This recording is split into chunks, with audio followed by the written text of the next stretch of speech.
ನನ್ನ ಮಗಳಿಗೆ ನನ್ನ ಮಗನಿಗೆ ಬೆಳಗ್ಗೆ ಎದ್ದ ತಕ್ಷಣನೇ ಈ ಸ್ನೀಸಿಂಗು, ಮೂಗಲ್ಲಿ ನೀರು ಸೋರೋದು, ತುಂಬ ತಲೆನ ಭಾರ. ಸೊ ಪಾಪ ಬೆಳಗ್ಗೆ ಎದ್ದು ಟ್ಯೂಷನ್ಗೆ ಸ್ಕೂಲಿಗೆ ಹೋಗೋ ಟೈಮಲ್ಲಿ ತುಂಬ ಸಫರ್ ಆಗ್ತಾರೆ ಸರ್. ಇದಕ್ಕೆ ಕಾರಣ ಏನು? ರಾತ್ರಿ ಸರಿಯಾಗಿ ನಿದ್ದೆ ಮಾಡಿರಲ್ಲ ಆ್ಯಂಡ್ ಬೆಳಿಗ್ಗೆ ಲೇಟಾಗಿ ಹೇಳ್ತಾರೆ. ಆಯುರ್ವೇದದಲ್ಲಿ ಬೆಳಿಗ್ಗೆ ಎದ್ದಾಗ ನಿಮಗೆ ಕಫಕರ ಕಾಲ ಇರುತ್ತೆ. ಸ್ವಲ್ಪ ಬಿಸಿ ನೀರಲ್ಲಿ ಶುಂಠಿ ಆ್ಯಂಡ್ ಸ್ವಲ್ಪ ತುಳಸಿ ಎಲೆಗಳನ್ನು ಹಾಕಿ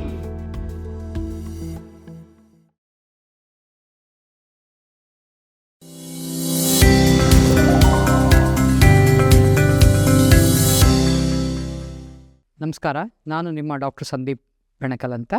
ಸೊ ಇವತ್ತು ಈ ಪ್ರತಿಯೊಬ್ಬರು ನನಗೆ ಕ್ಲಿನಿಕಲ್ಲಿ ಬಂದಾಗ ಸರ್ ನನ್ನ ಮಗಳಿಗೆ ನನ್ನ ಮಗನಿಗೆ ಬೆಳಗ್ಗೆ ಎದ್ದ ತಕ್ಷಣವೇ ಈ ಸ್ನೀಸಿಂಗು, ಮೂಗಲ್ಲಿ ನೀರು ಸೋರೋದು, ತುಂಬ ತಲೆನ ಭಾರ. ಸೊ ಪಾಪ ಬೆಳಗ್ಗೆ ಎದ್ದು ಟ್ಯೂಷನ್ಗೆ ಸ್ಕೂಲಿಗೆ ಹೋಗೋ ಟೈಮಲ್ಲಿ ತುಂಬ ಸಫರ್ ಆಗ್ತಾರೆ ಸರ್. ಇದಕ್ಕೆ ಕಾರಣ ಏನು? ಸೊ ಇದನ್ನು ಹೇಗೆ ನಾವು ಅವಾಯ್ಡ್ ಮಾಡ್ಬೋದು ಅಂತ. ಸೊ ಮೋಸ್ಟ್ ಆಫ್ ದ ಎಲ್ಲ ಫ್ಯಾಮಿಲಿಯಲ್ಲಿ ಈಗಿರೋಂಥ ಯಂಗ್ ಜನ್ರೇಷನಲ್ಲಿ ಇದೊಂದು ಕಾಡುವಂಥ ಸಮಸ್ಯೆ. ಅದು ಎಸ್ಪೆಷಲಿ ಈ ಬ್ಯಾಂಗ್ಳೂರಲ್ಲಿ ಇದು ತುಂಬಾ ಜಾಸ್ತಿ ಇದೆ. ಇವಾಗ ಒಂದು 10 ಜನ ಇದ್ದಾರೆ ಅಂದರೆ ಅದರಲ್ಲಿ 6 ಇಂದ 8 ಜನಕ್ಕೆ ಈ ಥರ ತೊಂದರೆ ಇದೆ.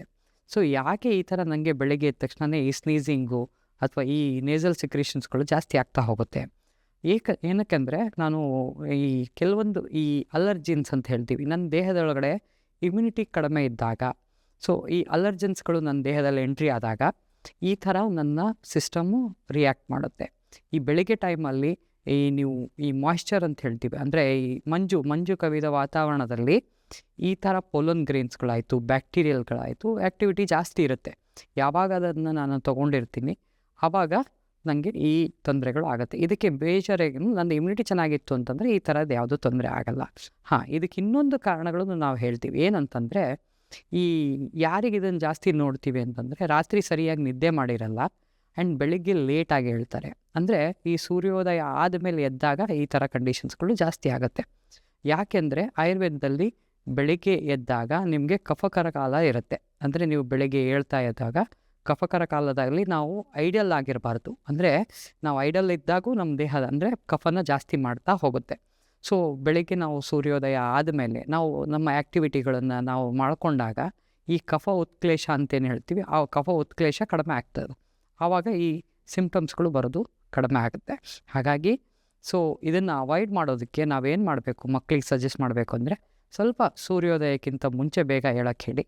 ಎದ್ದು ಈ ಥರ ಯಾರಿಗೆ ತೊಂದರೆ ಇರುತ್ತೆ ಅವರು ಪ್ರಾಣಾಯಾಮ ಅಂತ ಪ್ರಾಕ್ಟೀಸ್ ಮಾಡಬೇಕು. ಆ ಪ್ರಾಣಾಯಾಮ ಮಾಡೋದ್ರಿಂದ ಏನಾಗುತ್ತೆ, ಏರ್ವೇ ಪ್ಯಾಸೇಜ್ ಇದೆಯಲ್ಲ ಅದಕ್ಕೆ ಸ್ಟ್ರೆಂಥನಿಂಗ್ ಆಗುತ್ತೆ, ನನಗೆ ಬೇಕಾಗಿರೋಂಥ ಆಕ್ಸಿಜನ್ ಪ್ರಾಪರಾಗಿ ಸಿಗುತ್ತೆ. ಆ್ಯಂಡ್ ಅಲ್ಲಿರೋಂಥ ಈ ರಿಯಾಕ್ಟಿಂಗ್ ಏನಿದೆಯಲ್ಲ, ಅಂದರೆ ಚಿಕ್ಕದು ಪೊಲನ್ ಗ್ರೇನ್ಸಿಗೆ, ಅಲರ್ಜಿಗೆ ರಿಯಾಕ್ಟ್ ಆಗೋಂಥ ವಿಂಡ್ ಪೈಪು ಅಥವಾ ನೇಸಲ್ ಕ್ಯಾವಿಟಿ ಏನಿದೆಯಲ್ಲ ಅದು ಸ್ಟ್ರಾಂಗ್ ಆಗ್ತಾ ಹೋಗುತ್ತೆ. ಸೊ ಅದನ್ನು ಮಾಡೋದ್ರಿಂದನೂ ಈ ಥರ ತೊಂದರೆಗಳನ್ನು ನಾವು ಅವಾಯ್ಡ್ ಮಾಡ್ತೀವಿ.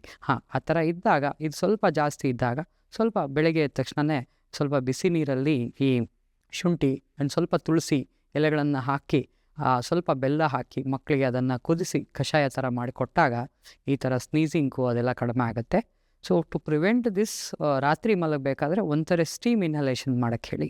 ಸೊ ಈ ಥರ ಮಾಡ್ತಾ ಬಂದಾಗ ಗ್ರ್ಯಾಜುವಲಿ ಇಮ್ಯುನಿಟಿನೂ ಡೆವಲಪ್ ಆಗುತ್ತೆ ಆ್ಯಂಡ್ ಅವರಲ್ಲಿ ಆಗೋಂಥ ಈ ಸಫರಿಂಗ್ಸ್ಗಳೇನಿದೆಯಲ್ಲ ಅದು ಬರ್ತಾ ಕಡಿಮೆ ಆಗುತ್ತೆ. ಹಾಗಾಗಿ ಮಕ್ಕಳನ್ನು ಆ ಟೈಮಲ್ಲಿ ಸಫರ್ ಆಗೋದಕ್ಕಿಂತ ಇವನ್ನು ಫಾಲೋ ಮಾಡೋದ್ರಿಂದ ಅವರು ಡೆಫಿನೆಟ್ ಆಗಿ ಈ ಒಂದು ಕಂಡೀಷನ್ನಿಂದ ಹೊರಗಡೆ ಬರುತ್ತಾರೆ ಅಂತ ಹೇಳ್ಬೋದು.